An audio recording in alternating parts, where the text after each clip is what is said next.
નમસ્કાર ગુજરાત। આજના મુખ્ય સમાચારની અંદર અંબાલાલ પટેલે કહ્યું એટલે પાકું, ગુજરાતવાસીઓ થઈ જજો તૈયાર, વાવાઝોડા સાથે વરસાદ મચાવશે તબાહી। સાબર ડેરી સામે પશુપાલકોનો વિરોધ યથાવત, વાહન ચાલકો થઈ જજો તૈયાર, નવા નિયમો લાગુ। ખેડૂતો માટે ફસલ વીમા યોજનાની જાહેરાત, ખેડૂતોની આવકમાં થશે હવે વધારો। જાણો કયા ખેડૂતોને નહીં મળે ₹2000નો 20મો હપ્તો। રાશન કાર્ડ ધારકો માટે આવ્યા છે કામના સમાચાર। તહેવારો પહેલા ખાદ્ય તેલના ભાવમાં થયો છે વધારો, આગામી દિવસોમાં પેટ્રોલ ડીઝલના ભાવમાં થશે ઘટાડો। પીએમ આવાસ યોજનાની સહાયમાં થયો છે વધારો। 100 જિલ્લાના ખેડૂતો માટે પીએમની સ્માર્ટ કૃષિ યોજના। વાહન ચાલકો માટે અગત્યના સમાચાર, હવે ઘરે બેઠા બેઠા મળી જશે લર્નિંગ લાયસન્સ। ગુજરાતમાં પીએમ સૂર્યઘર મફત વીજળી યોજનાને લઈને કેન્દ્ર સરકારનો સૌથી મોટો નિર્ણય। અરજી કરો અને ખેડૂતોને મળશે ₹3000ની સહાય। આજના સૌથી મોટા ખેડૂત ઉપયોગી સમાચાર જાણીશું આજના આ વિડીયોની અંદર। મિત્રો, દરેક સમાચાર દરેક માહિતી જણાવીએ એ પહેલા ગુજરાતના જે પણ મિત્રો ચેનલ પર જો પહેલી વાર આવ્યા હોય તો મિત્રો ખાસ કરીને વિડીયોને એક લાઇક કરી ચેનલને સબસ્ક્રાઇબ કરવાનું ભૂલતા નહીં। સાથે આજનો આ વિડીયો છે જેને અંત સુધી જોતા રહેજો। મિત્રો, અત્યારના તાજા અને નવા હવામાન સમાચાર વિશે વાત કરીએ તો અંબાલાલ પટેલે કહ્યું એટલે પાકું, ગુજરાતમાં વાવાઝોડા સાથે મેઘાની એન્ટ્રી, 50 કિલોમીટર પ્રતિ કલાકની ઝડપે પવનો ફૂંકાશે। ગુજરાતમાં ભારે વરસાદને લઈને હવામાન નિષ્ણાંત એવા અંબાલાલ પટેલની લેટેસ્ટ આગાહી સામે આવી છે। આગામી દિવસોમાં રાજ્યમાં વરસાદનો બીજો રાઉન્ડ શરૂ થવા જઈ રહ્યો છે અને આ રાઉન્ડ પ્રબળ સંભાવના સાથે આવી રહ્યો છે, જેમાં ખાસ કરીને ઉત્તર અને મધ્ય ગુજરાતના ભાગોમાં ભારેથી ભારે વરસાદ જોવા મળશે। તો બીજી તરફ હવામાન વિભાગે પણ ગુજરાતમાં આગામી 5 દિવસ સુધી ભારેથી ભારે વરસાદની આગાહી કરી છે। આજે મિત્રો જાણીએ કે કયા કયા ભાગોની અંદર વરસાદ જોવા મળશે, તો જેમાં કચ્છ, બનાસકાંઠા, પાટણ, મોરબી, જામનગર સહિતના કેટલાક જિલ્લાઓમાં આજે ભારેથી ભારે વરસાદ જોવા મળશે। મિત્રો, અંબાલાલ પટેલના જણાવ્યા મુજબ હવે ગુજરાતમાં આ જુલાઈ મહિનામાં જેટલા દિવસ વરસાદ પડશે એ વરસાદ વીજળીના કડાકા ફડાકા સાથેનો જોવા મળશે અને આગામી દિવસો સુધી માછીમારોને દરિયો ન ખેડવા માટે પણ હવામાન વિભાગે સાવચેત રહેવા માટે અપીલ કરી છે। મિત્રો, ત્યાં પછીના સમાચાર વિશે વાત કરીએ તો સાબરકાંઠા જિલ્લામાં સાબર ડેરી સામે પશુપાલકોનો વિરોધ દિવસે ને દિવસે વધુ તીવ્ર બની રહ્યો છે। દૂધના ભાવમાં ફેરફાર અને સાબર ડેરીની નીતિઓ સામે રોષે ભરાયેલા પશુપાલકોએ હિંમતનગરના જામડા ગામની દૂધ મંડળી બંધ કરાવી દીધી છે। સાબર ડેરીએ તાજેતરમાં દૂધના ભાવમાં વધારો કરીને પ્રતિ કિલો ફેટનો ભાવ ₹995 જાહેર કર્યો હતો। જોકે આ ભાવ વધારો પશુપાલકોની અપેક્ષાઓને પૂરો કરવામાં નિષ્ફળ રહ્યો છે। પશુપાલકોનું કહેવું છે કે ખેતી અને પશુપાલનના વધતા ખર્ચની સરખામણીએ આ ભાવ વધારો નજીવો છે। મિત્રો, ત્યાં પછીના સમાચાર વિશે વાત કરીએ તો ખેડૂતો માટે ફસલ વીમા યોજનાની જાહેરાત।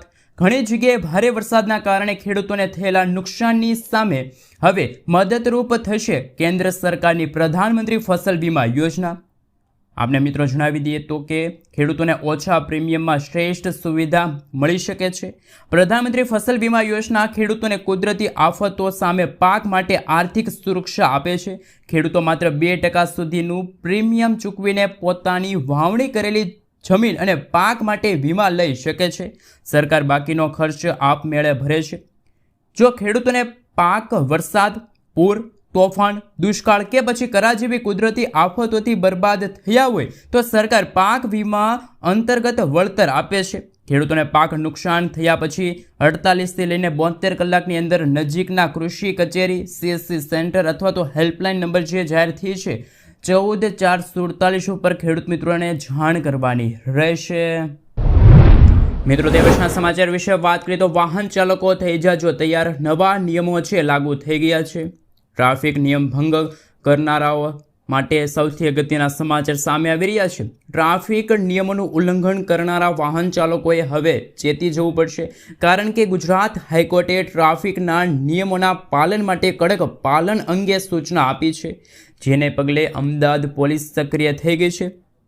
હાઈકોર્ટની તાકીદને પગલે અમદાવાદ પોલીસે ટ્રાફિક નિયમોનું ઉલ્લંઘન કરનાર વાહન ચાલકો સામે કડક કાર્યવાહી શરૂ કરી દીધી છે। ટ્રાફિક નિયમોનું પાલન ન કરનાર વાહન ચાલકો સામે લાલ આંખ કરવામાં આવી છે અને નિયમોનું ઉલ્લંઘન કરનાર વાહનો જપ્ત કરવા સુધીના પગલાં ભરવા હાઈકોર્ટે મિત્રો ત્યાર પછીના સમાચાર વિશે વાત કરીએ તો પ્રધાનમંત્રી કિસાન સન્માન નિધિ યોજના હેઠળ નાણાં અને શ્રીમંત ખેડૂતોને નાણાકીય સહાય પૂરી પાડવામાં આવે છે.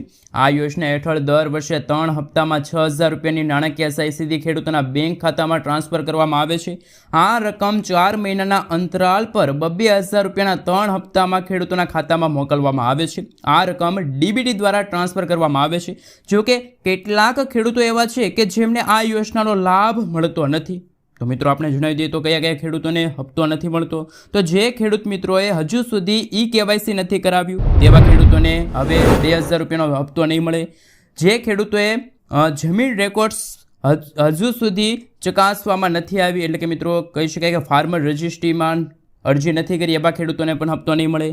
જે ખેડૂતોએ ફોર્મ ભરતી વખતે કોઈ ભૂલ કરી હોય, જેમ કે મિત્રો બેંક અકાઉન્ટ નંબર ખોટો લખ્યો હોય, આ સાથે મિત્રો કહી શકાય કે ખોટું નામ લખ્યું હોય, મોબાઈલ નંબર ખોટો હોય, તો પણ ખેડૂતોને હવે હપ્તો નહીં મળે. આ ઉપરાંત જે ખેડૂતોએ આધાર કાર્ડ સાથે બેંક અકાઉન્ટ લિંક નથી કર્યું એવા ખેડૂતોને પણ હવે 2,000 રૂપિયાનો હપ્તો છે નહીં મળે. અને મિત્રો આપણે જણાવી દઈએ તો ખેડૂતોના ખાતામાં 2,000નો 20મો હપ્તો ક્યારે આવશે, આ અંગે મિત્રો હજુ સુધી કોઈ સત્તાવાર જાહેરાત કરવામાં નથી આવી. મિત્રો ત્યાર પછીના સમાચાર વિશે વાત કરીએ તો અત્યોદય તેમજ BPL રાશન કાર્ડ ધારકોને ઓગસ્ટ માસમાં વધારાનું રાશન મળશે. તહેવારો નિમિત્તે ખાંડ, ચણા, તુવેર દાળ, સિંગ તેલ સહિત વધારાના 1 કિલો અનાજના જથ્થાનું વિતરણ કરવામાં આવશે. આગામી દિવસોમાં તહેવારોને ધ્યાનમાં રાખીને અત્યોદય તેમજ BPL કાર્ડ ધારકોના વધારાનું રાશન મળવાપાત્ર રહેશે, જેમાં કુટુંબ દીઠ 1 કિલોગ્રામ ખાંડ છે, 1 લીટર સિંગ તેલ છે, 1 કિલોગ્રામ ચણા, 1 કિલોગ્રામ તુવેર દાળ તેમજ 1 કિલોગ્રામ મીઠું છે આપવામાં આવશે. મિત્રો આપણે જણાવી દઈએ તો જ્યારે અત્યોદય રાશન કાર્ડ ધારકો તેમજ અગ્રતા ધરાવતા કુટુંબોને તહેવારોને ધ્યાનમાં લઈને અગાઉથી જ ઘઉં અને ચોખાનું વિતરણ જૂન અને જુલાઈ 2025 અંતર્ગત આપવામાં આવી રહ્યું છે. મિત્રો ત્યાર પછીના સમાચાર વિશે વાત કરીએ તો 100 જિલ્લાઓના ખેડૂતો માટે પીએમની સ્માર્ટ કૃષિ યોજના. પીએમ ધન્ય ધાન કૃષિ યોજના દેશના 100 એવા જિલ્લાઓમાં અમલ મૂકવામાં આવી છે જ્યાં કૃષિ ઉપજ ઓછી છે, પાક ઘનતા ઓછું છે, શોર્ટ ટર્મ ખેતી લોનની પહોંચ સીમિત છે. નીતિ આયોગના માર્ગદર્શન હેઠળ આ પાયલોટ પ્રોજેક્ટનો અમલ વર્ષ 2025 અને 26થી શરૂ થશે. તો 6 વર્ષ સુધી આ યોજના છે એ ચાલુ રહેશે. મિત્રો ત્યાર પછીના સમાચાર વિશે વાત કરીએ તો હવે વાહન ચાલકોને ઘરે બેઠા મળશે લર્નિંગ લાયસન્સ. ગુજરાતમાં ઘરે બેઠા જ ઓનલાઈન પરીક્ષા આપીને લર્નિંગ લાયસન્સ કઢાવવાની સિસ્ટમ શરૂ થયાના માત્ર 10 દિવસમાં પાસ થતા ઉમેદવારોની ટકાવારી 90% જેટલા ઊંચા સ્તરે પહોંચી જતા કંઈક ખોટું થઈ રહ્યાની શંકા ઉઠાવવામાં આવી છે. અત્યાર સુધી રાજ્યના 4,000 ઉમેદવારોએ લર્નિંગ લાયસન્સ માટે ઘરે બેઠા પરીક્ષા આપી છે. અત્યાર સુધી RTO માન્ય અધિકૃત કેન્દ્રો પરથી લર્નિંગ લાયસન્સ માટે પરીક્ષા આપનાર ઉમેદવારોની પાસ થવાની ટકાવારી 75% હતી. RTOના સૂત્રો અનુસાર અમદાવાદ, રાજકોટ, સુરત, વડોદરા જેવા મોટા શહેરોમાં ઘરે બેઠા લર્નિંગ લાયસન્સની પરીક્ષા આપનારા 90% જેટલા ઉમેદવારો પાસ થયા છે, જ્યારે નાના શહેરો અને ગ્રામીણ સ્તરે ટકાવારી 85% છે. રાજ્યમાં 7 જુલાઈથી લર્નિંગ લાયસન્સ માટે ઉમેદવારોને RTOમાં માન્ય કેન્દ્રો સુધી ધક્કા ન ખાવા પડે તે માટે ઘરે બેઠા જ ઓનલાઈન પરીક્ષાની સુવિધા શરૂ હતી. મોબાઈલ નંબર સાથે આધાર લિંક ધરાવતા ઉમેદવારોને આ સુવિધા ઉપલબ્ધ કરવામાં આવી હતી. મિત્રો ત્યાર પછીના સમાચાર વિશે વાત કરીએ તો કે હવે ખેડૂતોને મળશે 3,000 રૂપિયાની સહાય. દેશના ઘણા ખેડૂતો છે કે જેમને 60 વર્ષની ઉંમર પછી ઘણી આર્થિક સમસ્યાઓનો સામનો કરવો પડે છે. ખેડૂતોની આ સમસ્યાને ધ્યાનમાં રાખીને કેન્દ્ર સરકારે PM કિસાન માનધન યોજનાની શરૂઆત કરી. કેન્દ્ર સરકાર દેશના ખેડૂતો માટે ઘણી યોજનાઓ ચલાવી રહી છે. આ યોજનાનો ઉદ્દેશ ખેડૂતોની આવક વધારવા અને આર્થિક સ્તરે તેમના ભવિષ્યને સુરક્ષિત કરવાનો છે. ઘણા એવા ખેડૂતો કે જેઓ 60 વર્ષની ઉંમર પછી અનેક પ્રકારની આર્થિક સમસ્યાઓથી પરેશાન છે. ખેડૂતોની આ સમસ્યાને ધ્યાનમાં રાખીને કેન્દ્ર સરકારે PM કિસાન માનધન યોજનાની શરૂઆત કરી છે. આ યોજના હેઠળ ખેડૂતોને 60 વર્ષની ઉંમર પછી દર મહિને 3,000 રૂપિયાનું પેન્શન મળે છે. દેશના ઘણા ખેડૂતો છે કે જે આ યોજના અંતર્ગત છે એ રોકાણ કરી રહ્યા છે, પરંતુ જે ખેડૂતોને PM કિસાન સન્માન નિધિ યોજનાનો 2,000 રૂપિયાનો હપ્તો મળે છે એવા જ ખેડૂતો આ માનધન યોજના માટે અરજી કરી શકે છે.